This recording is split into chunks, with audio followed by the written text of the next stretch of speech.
फुबाओ आणि ग्रँडपा यांची हृदयस्पर्शी कहाणी.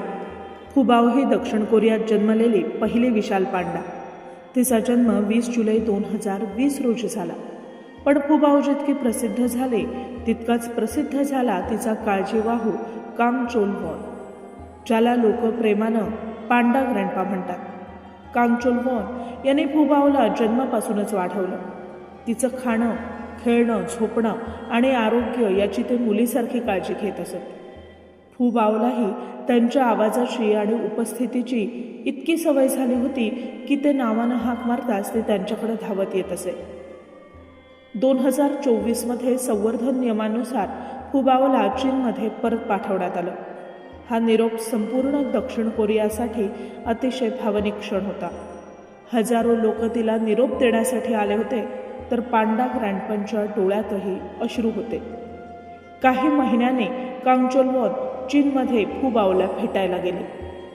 त्याने तिचं नाव घेताच फुबाओनं त्यांचा आवाज ओळखला आणि त्यांच्याकडं धावत आली. हा क्षण पाहून लाखो लोक भावुक झाले.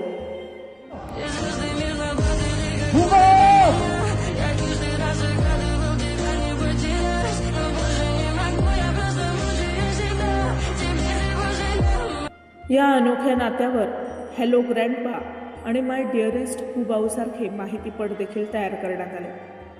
रक्ताचं नातं नसतानाही एक माणूस आणि एक पांडा इतकं जवळ येऊ शकतात का?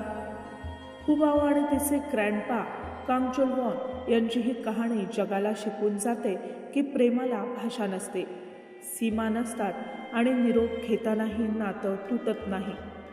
मुक्या जनावरांना आपल्या शब्दांचा अर्थ कदाचित कळत नसेल, पण आपल्या स्पर्शातील माया, डोळ्यातील आपुलकी आणि प्रेम ते अगदी मनापासून ओळखतात. माणूस अनेकदा बोललेले शब्द विसरतो, पण मूक जनावरं प्रेमानं फिरवलेला हात, संकटात दिलेला आधार आणि जिव्हाळ्यानं केलेली काळजी आयुष्यभर विसरत नाहीत. त्यांच्या डोळ्यातून व्यक्त होणारी कृतज्ञता ही कोणत्याही भाषेपेक्षा मोठी असते. त्यांना प्रेमाची भाषा शिकवावी लागत नाही, कारण ती त्यांना जन्मतःच अवगत असते.